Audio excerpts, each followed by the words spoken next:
Hello everyone, this is Darker Joe, and today I'm going over the balance patch. Sorry, I wanted to do it like me going through it for the first time and like reading it and seeing it, but like I had to do a few things in the morning, so I wanted to look through the patch first.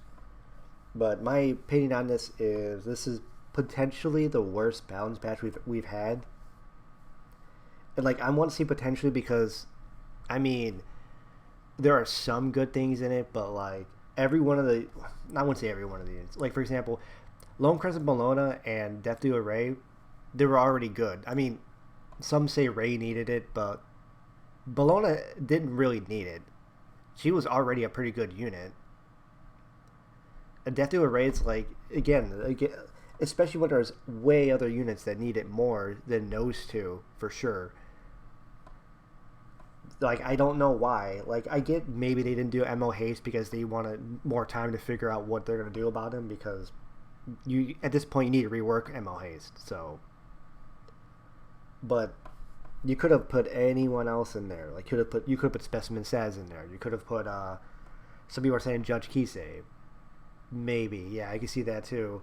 There are so many other units that are like ML5s. They're just not being played, but these two actually do get played.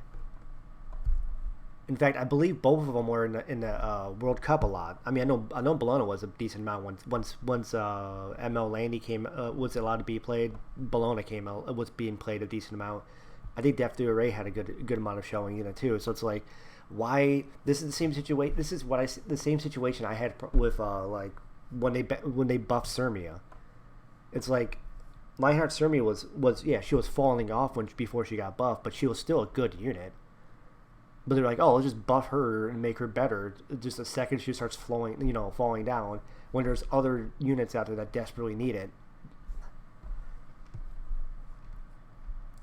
But then yeah, okay. So then and then Armenta. Let me just go over the unit though. Like for example, Lone Crescent Bologna. They basically got rid of her skill not skill on fire. They got rid of her soul burn on her S3. That lowered her cooldown by 2, but they lowered her cooldown by 1. Increase the damage.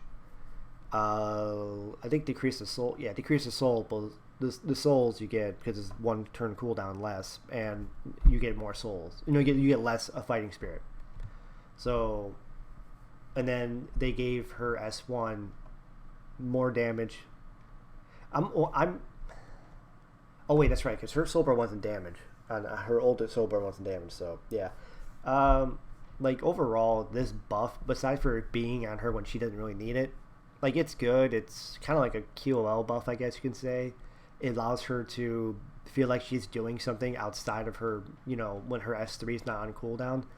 She's actually, able to do a little more damage on the S1. She's able to freely soul burn anytime she really wants to now. And she gets her, counter every 5 attacks or 5 hits instead of every like 7. So it makes her match up to Seaside Bologna.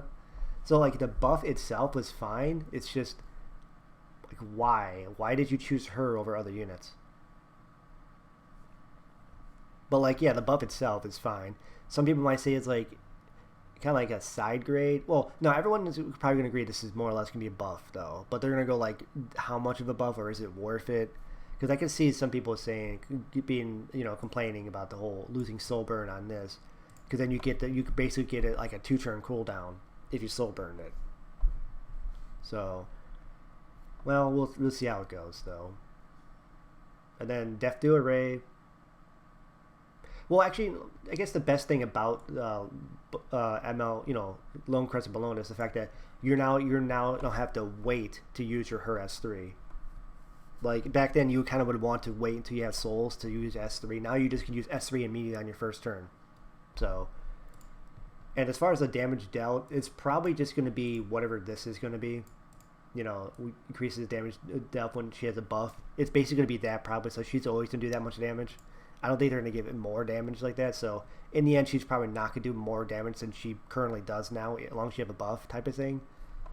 But yeah, and then Death Dealer Ray, some people are saying they're kind of. I remember seeing some people were saying like they're kind of iffy on this. But honestly, this is a good buff for him, for sure. Now he doesn't. Now he doesn't have to set up his. He doesn't have to get 5 focus type of thing. He doesn't get screwed over and all make he lose to Solitaria like he did before. Now you can just use it on plane 1. Plus he has the spells now, which he didn't have a strip anything like that. And now Pestilence. The big thing is honestly the fact that the Pestilence, the venom you get from Pestilence, is just going to immediately activate, which it's kind of a trade-off because you only get it for 1 turn, so it's less of it than you would before. But you get lower cooldown as well. So, and then you get the successful attack deals the 40% of their injuries on your S1, which I think is it on the caster's turn. Text filing it. Yeah, okay, it doesn't specify a caster's turn, so you can still put him on counter set then. So people who have him on counter set can still proc counter. Like if you have say other injury units with you, like Shu, like ML Shu, and then like they have like 30% of their injuries on them, then they hit ML Ray and then ML Ray counters. You can just proc 40% of that back. So like counters are still pretty good, but speed set now actually has a really huge value too as well.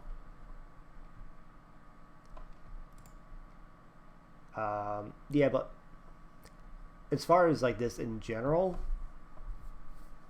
again, like same thing with ML Bologna. Like I think this is a good buff. This is like not like a serious buff, like a huge one, but like he didn't really need it. He didn't really need a big buff.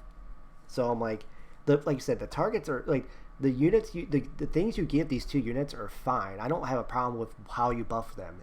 These 2 units. It's just why when there's other units that need it.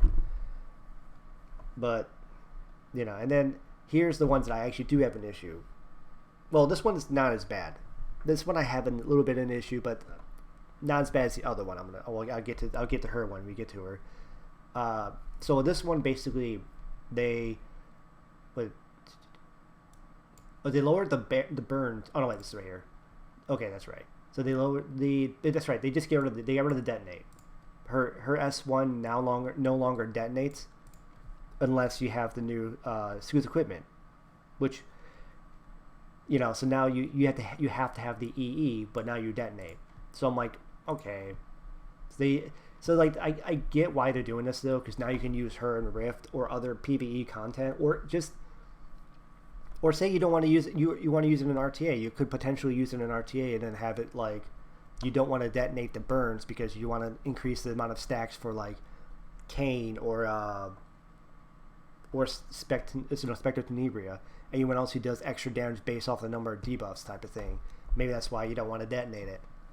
You can do that in PvP then, but also now you can actually use her in PvE content to for Rift, for example, you can just stack burns and then not use and not detonate it. So, and then basically they're getting rid of the 5% and putting it into her kit, and then they're giving him 20% increased chance to stun, which obviously that's for PvP, obviously, because you can't stun there's almost no bosses you can stun. So I mean, like, this is a decent buff. She did kind of need it. I'm kind of annoyed that no, I'll get to it when we get to it because there's no point in saying it now. Like I said, this is not as bad as the other one. So Broman's actually a pretty decent buff though. Immune to silence. He already has basically immunity to CR push. He has basically immunity to CR pushback. So now people are saying he's basically Zeo. He's a Zeo counter. Because Zeo physically cannot do anything to him, besides for just doing like 30 or 40% of his health. So it's like, Zeo can't, if you build him decently fast, like 250, 260 or something like that, or maybe even faster, and like, oh, I'm going to silence you and push you back. Like, no, you can't. He's going to get his turn. And then on top of all that, he now has Death Break on a 75% chance. Wait.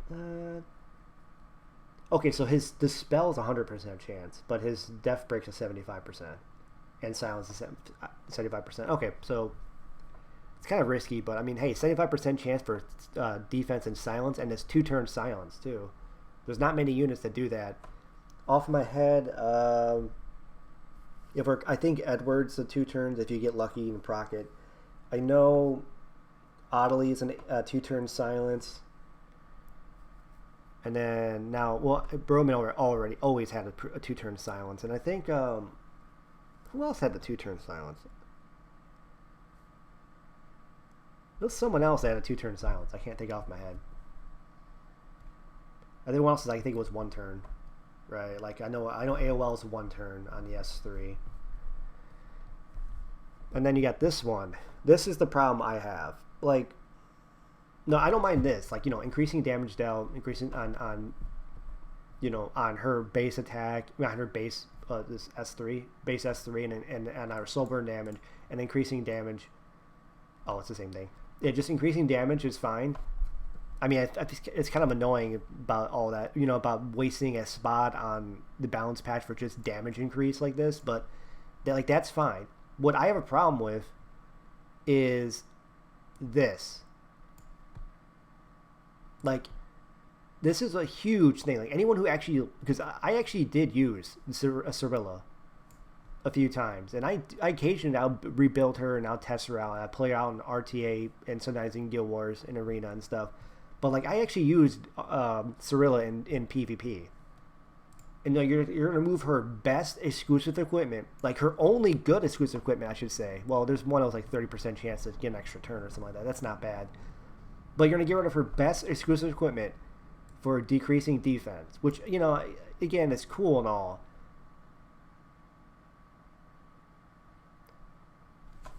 But the thing is, like, you're doing this just because you want her to be a better unit in Rift. Like, I don't like the fact that you are buffing and changing a kit to, like, make them better at Rift.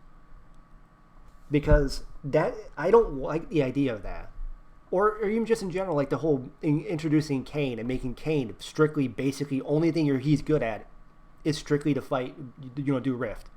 It's like, because Rift is only going to be up for like 4 to 6 months for that element. So that means only 4 to 6 months of the year, if not longer, you're gonna have like content for them to use. So like, 2/3 of the year or longer, they're just not going to be used because they're just trash. Which is why I don't like it. And the fact that I know Cirilla wasn't used like almost ever, like she was never played and stuff. But like, that's just taking a unit and kind of like trying to force them into Rift, into a content you're only going to be able to play for 4 to 6 months at a time. Especially on a unit that actually kind of had, well, I mean, you could have just buffed her and made her, have a bit more versatility in PvP or other content. I mean, I guess this isn't necessarily bad. You could still use this in other content. Defense, decreased defense is still good, and yeah, obviously you want that in every content. But like, what are we going to use Cirilla for anyways? Like, maybe in a Labyrinth, maybe in one of those, like, Hell Raid, maybe, I don't know. But like, what other PvE content are you going to use her besides for Rift now? Like, because like Abyss, no, you're probably not going to use her in Abyss. What else? Golem, no one even does Golem anymore ever, so that's out of the question. And like, and that's what makes me worried though, because like when we start getting to Earth or Ice, well, Ice. Wait, let's start getting to Earth. Are you guys gonna start completely destroying Lilibet's kit because you're like, well, Lilibet has bleed. She does multiple debuffs, and she's not being played in PvP that much, so we're gonna gut her kit and make her strictly an Earth Rift unit. Like, that's what I'm worried about. It's the fact that you guys are gonna start forcing kits and changing them and like making them worse in like other content just to be good in Rift. This is like, no, because I think that's stupid. Don't introduce new units just to do Rift, because like you're gonna be useless like 2/3 of the whole year or more. They're just not gonna be useful. You're never gonna find, for example, when in 2 or 3 months or so, like 3 or 4 months or whatever, when Rift ends for Fire, try to find any content you can actually use Kane for. He's gonna be benched until the next time Fire comes back around. Unless you really just use him for like Labyrinth or like Labyrinth or like Hell Raid or something like that, and you just do it because you really like the character. That's the only time. He's not going to be good at anything else. And that's why I don't like the idea of like people of units being like changed just to do Rift. Like I know this isn't necessarily like only Rift because like I said, defense break is like great in every form of PvE content. It's just you already know that they did this strictly with the thought of, whoa, we want her to be useful in Rift. So what are we gonna go? Are we gonna start getting to?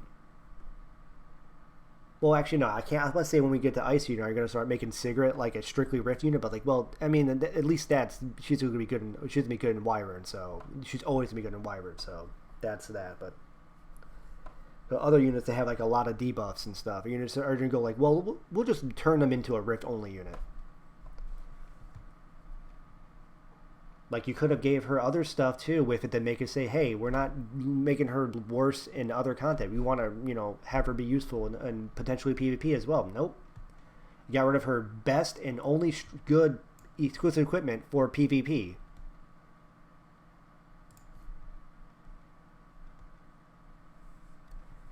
As far as the artifacts go, I really, well, this one's pretty good. Like this one's only okay. Like getting hit and then pushing up 8%, and then if you're 75% or less, you get pushed another 8%. So like that's really good. It's a solid one. Makes it useful for you're always going to be getting some use out of it throughout the whole match type of thing, and that's good. I don't think it's gonna I don't think it's gonna change. I think that people who use Durando are obviously gonna still use it. And I don't think this is gonna make people want to use it on more units. As far as Bastion goes, I think Bastion's change is huge, though. Giving the caster and now shifting it to the ally in the back row instead of it being the highest attack unit. Because there are times like, let's say you draft, let's say what I actually did a few times before, kind of. Like I drafted one time Milim and Arunca, and I had Bastion on T Crozet. Do I still? Yeah, I still have Bash on Crozet, but like I had, so I wanted Milim to be in the back row to get the extra protection, and then I wanted Milim to also get the big barrier and stuff. But back then, obviously Arunca was going to have more attack than Milim, so like Arunca got the big barrier, so I was like, I really wanted the big barrier on on Milim.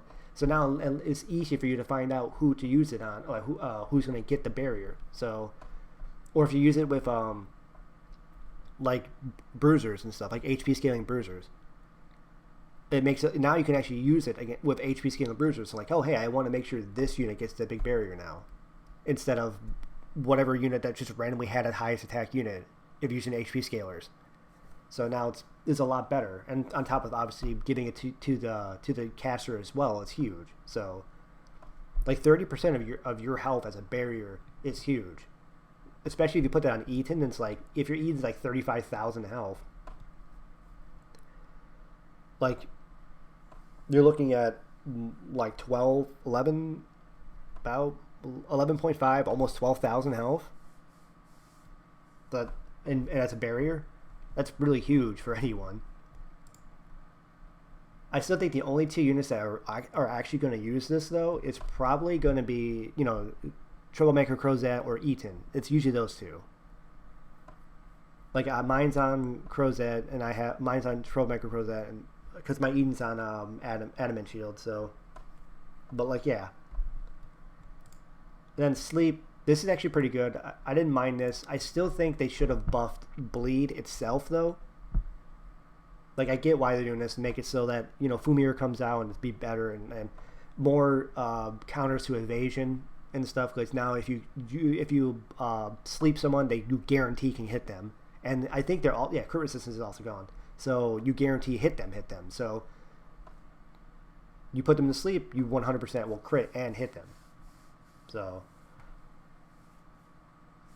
I still think I know that part of I know that the reason why this is such a small buff patch is because they were planning on doing the awakening potential with this. So technically you would have gotten these units, and then you would have gotten 4 other units, Crow, Alencia, Ravi, and Closer Charles would have gotten their awakening stuff. So it's like technically it's more like instead of it only being 5 heroes, it would have been 9 heroes technically. I still think they should have just say, hey, we're gonna put the main stuff you're gonna give them in awakening potential into the buff patch. But I think the way they worded it was that they're still gonna do the awakening potential, like in the future a little bit. They're just gonna try to fix it so that it's not based off the imprint, which I think what people would be happy with. Then they probably didn't care so much about the 7-star thing. They just cared about it being based off of imprints. So that's probably why they didn't put those all those buffs like crowding, get escort. It's because they're still gonna keep the awakening, but they're probably still gonna keep the awakening potential. So and all the buffs they have with it. But the thing is though, if this is the size of like the buff patches we're going to be starting to get if awakening potential stayed, like if it actually happens, and you're going to get this, and they're going to like cut it basically in half of like the amount of duration. So instead of it being every 2 months we get a balance patch, if we had awakening potential, we'll probably be getting every 4 months, and then this will be the level of buffs we get. It's like, I don't know, because I don't know. I'll make another if we ever get to, if they ever bring it back out. I'll make a video talking more about it. But since they're not doing Awakening Potential right now, they'll probably go back to doing a decent sized buff patch for the next 2 months, which would probably be early mid January. We'll probably get the preview in early mid January. So I just hope it's more impactful than this, like, because honestly, like, these two are obviously not going to make any splash in RTA. These two are already decent in RTA as it is. Now they're just going to be a bit more viable. I don't think Bellona's not going to get picked outside of her niche already. Like, she's just only really going to get picked into like crit resistance units still. You're not going to just pick her just randomly now. This buff isn't that big enough to make her use outside of just fighting, ML Landy or Senya and stuff. You might be able to say, hey, now that she, procs kind of like SSB does, the whole get focus per hit at 20%, at 20 instead of, 15. Maybe you could just use her into a lot of AoE units. I can see that. But I don't think that she's gonna get picked more often. She's still gonna get picked into the units she normally does. I don't think this is a big enough buff to make that. Like Death Array, you could argue that he'll get picked more often into tanks now, or now he'll get picked often into evasion units actually, especially if you're building him faster. Like if you want the Speed Ray, then you can definitely like completely just destroy, like Rylets or Aidens even. So, yeah. So basically, maybe one unit might make a splash in RTA. This is why I don't like the small patches. Because it's still going to be the same old RTA season. And for the next 2 months, we're going to still get the same amount. Same thing. Which is another reason why I don't like the fact that they're doing buffs. I mean, actually, Broman was an RTA buff. That one you might see him. Maybe. Since he is immune to silence now. He actually isn't terrible into AOL, actually. I mean, he kind of is, but... So maybe Broman might make a splash. Might actually do something in RTA. So maybe you might have 2 units that might increase in pick rate. It's still, I don't think...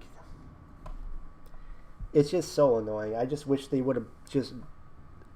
said, hey, we're going to buff more units, or even just mention that they're going to do bigger buffs. It's just, I don't know why they're afraid of having the meta shift so often or so drastically with balance patches. Because I'm telling you right now, a lot of people, I mean, like, that's what makes it fun though, because I'm tired of seeing the same units being picked for 3 years. Like literally the past RTA, have you not seen like a Conqueror Lilius being picked? Like Conqueror Lilius has been the top tier meta unit since her release.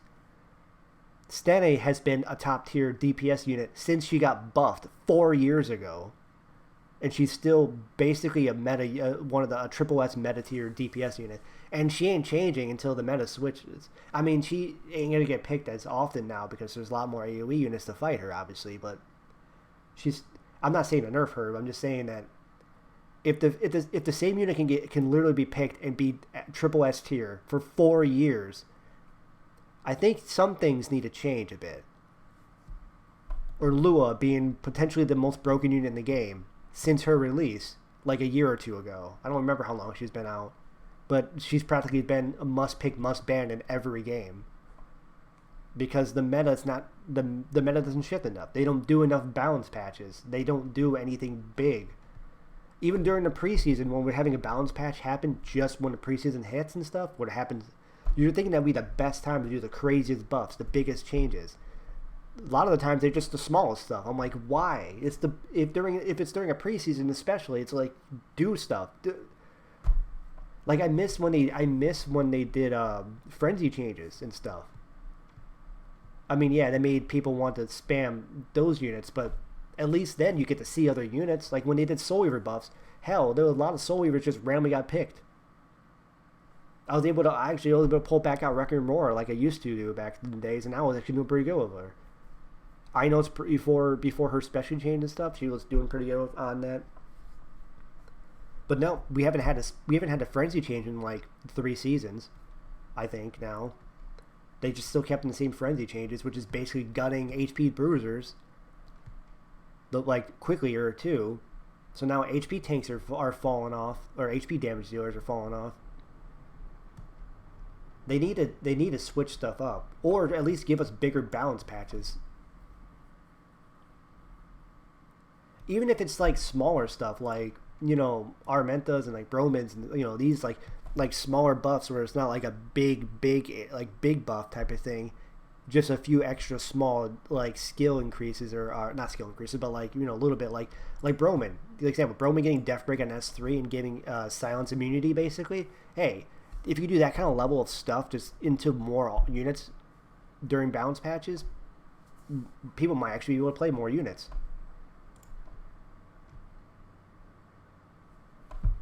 I just hope next balance patch is going to be, actually big and decent and doing something for the meta.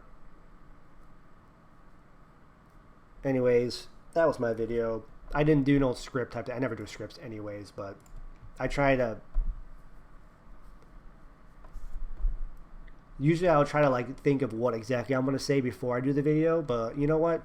I didn't put any effort into thinking of what I was gonna say before I started recording, because that matches what the amount of effort they did on this balance patch. So I felt that was very appropriate.